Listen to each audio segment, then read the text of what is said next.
कपटी मित्रापेक्षा दिलदार शत्रू चांगला. गडकरी साहेबांच्याकडे आले होते.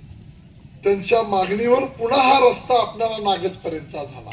मी विचार केला की जो राज्य महामार्ग आहे शेतकऱ्यांच्या नरड्याला नख लावणारा असा, तरी खासदारकी शेठने सांगितले आमची आमदारकी काही कामाची नाही, ही पणाला लागली तरी चालेल, पण आमच्या भागात हक्काचं जे पाणी आहे ते आमचं आम्हाला देत. त्यांच्या घरामध्ये 12 टर्म खासदारकी होती. 12 टर्म.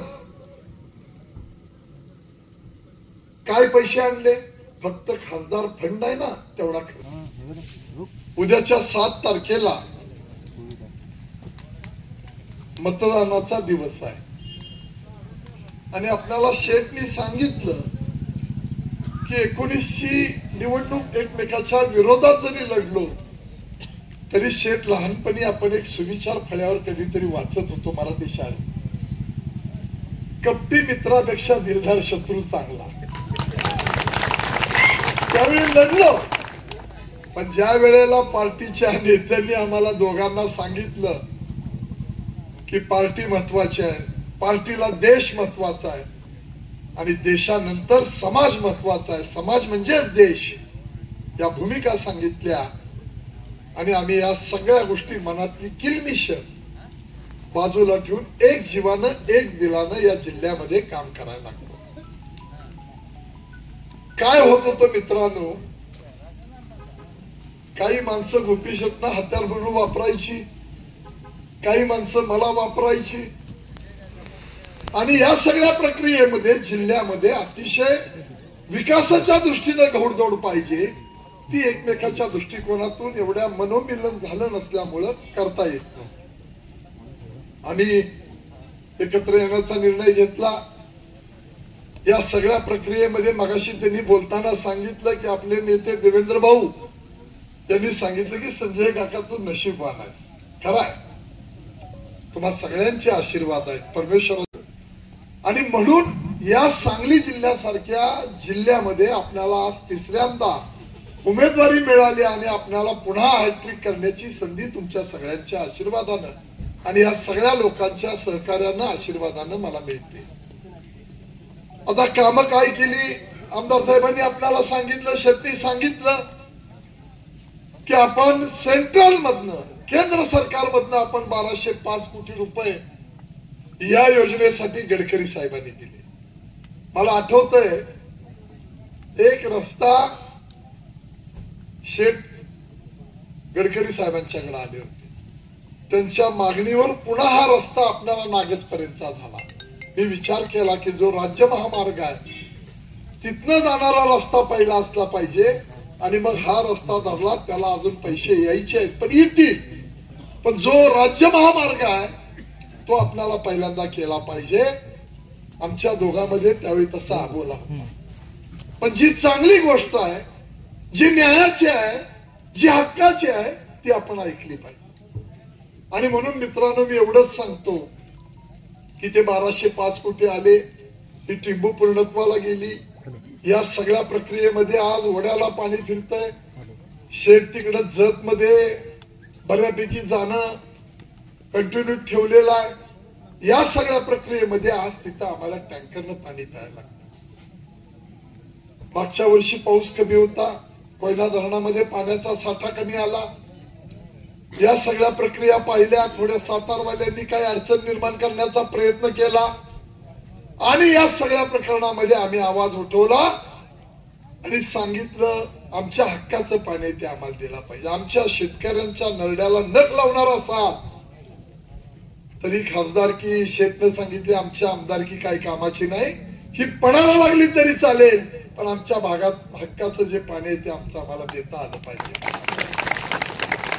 मित्रांनो, माणसं अंगावर घ्यायला सुद्धा हिंमत असावी लागते. आज आमचे उमेदवार इथं अपक्ष उभारलेले आहेत. मगाशी शेठनी फार थोडक्या शब्दात घेतला आपल्याला विट्याला जायचं आहे. मी आपला अधिक वेळ घेणार नाही, पण मी तुम्हाला एवढंच सांगू इच्छितो की 2019 साली ते निवडणुकीला उभा राहिले होते. त्यांनाही 3,42,000 मतं मिळाली होती. कुणाला येऊन भेटले, कुणाच्या सुखदुःखात आले, कुठल्या पाण्याच्या प्रश्नावर कुणाला निवेदन साधं दिलं, काहीही केलं नाही. गेस्ट हाऊस मधनं उठायचं आणि बँकेत जायचं, बँकेतनं उठायचं आणि गेस्ट हाऊसला यायचं. अहो तुम्ही विचार करा, वसंतराव दादा या राज्याचे 4 वेळा मुख्यमंत्री होते. त्यांच्या घरामध्ये 12 टर्म खासदारकी होती. 12 टर्म.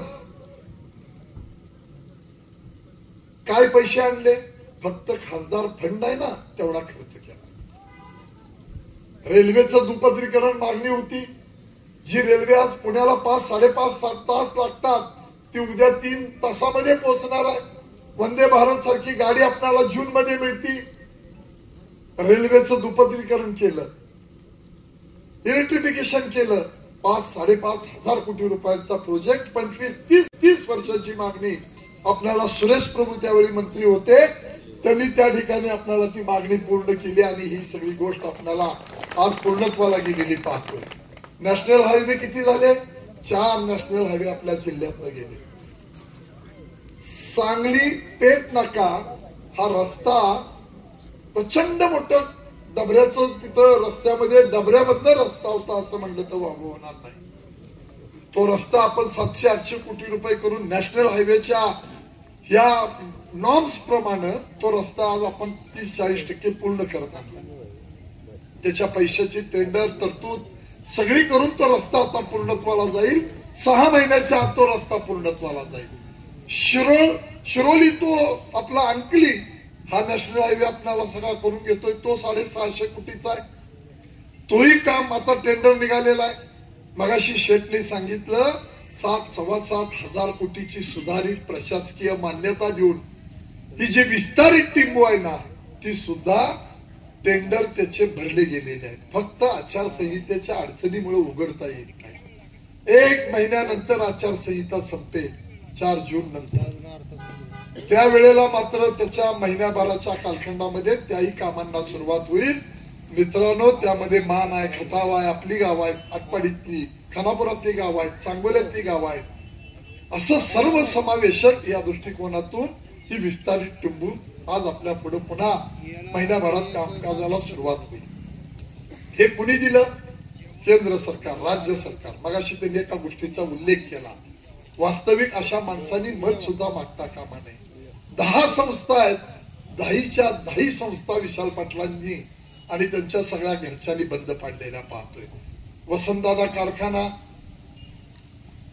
वसंतदादा जिल्हा दूध संघ, बँक, सोनी कारखाना, शाबू प्रकल्प, वसंतदादा मका प्रकल्प, बाजार, कृषी विज्ञान केंद्र, ते केंद्रातून सवलत असती. अनेक संशोधन करण्याच्या भूमिका त्या ठिकाणी येत असतात. आपल्याकडची पिकं, त्याच्यावर अभ्यास, त्याच्या कीड नियंत्रण, त्याच्या दृष्टिकोनातून नवी व्हरायटी, काहीही केलं जात नाही मित्रांनो. सगळे पगार काढले जातात आणि असा बोगस धंदा आणि संस्था मोडून खाणारी माणसं आज कुठेतरी सोशल मीडियाच्या माध्यमातून सूज निर्माण करून आमचं जमतंय असं दाखवण्याचा आभास करतात. मित्रांनो, तुम्हाला लिहून देतो की तुमच्या सगळ्यांच्या जनता जनार्दनाच्या आशीर्वादानं 2 लाखापेक्षा आपल्याला निश्चितपणानं 2.5 लाखाच्या घरामध्ये आपण मोठ्या मताधिक्याने निवडून येणार आणि त्यामध्ये खानापूर आटपाडी विधानसभा मतदारसंघाचा फार मोठा वाटा आहे. तुम्हाला त्यांनी सांगितलं की आपल्याला काय आत बाहेर मागणं पुढणं काहीतरी वेगळं सांग, काही नाही. मोकळ्या मनाची माणसं आहे आणि एकमेकाच्या विरोधात उभा राहिलो. पुन्हा पार्टीच्या दृष्टीनं, समाजाच्या दृष्टीनं, देशहिताच्या दृष्टीनं सगळे एका मिनिटात विसरून आम्ही पुन्हा जोमानं कामाला लागलो. तुम्हाला एवढा शब्द देतो की लोकांनी आपली ईर्ष्या पाहिली निवडणुकीची, लोकांनी आपली जंग पाहिली.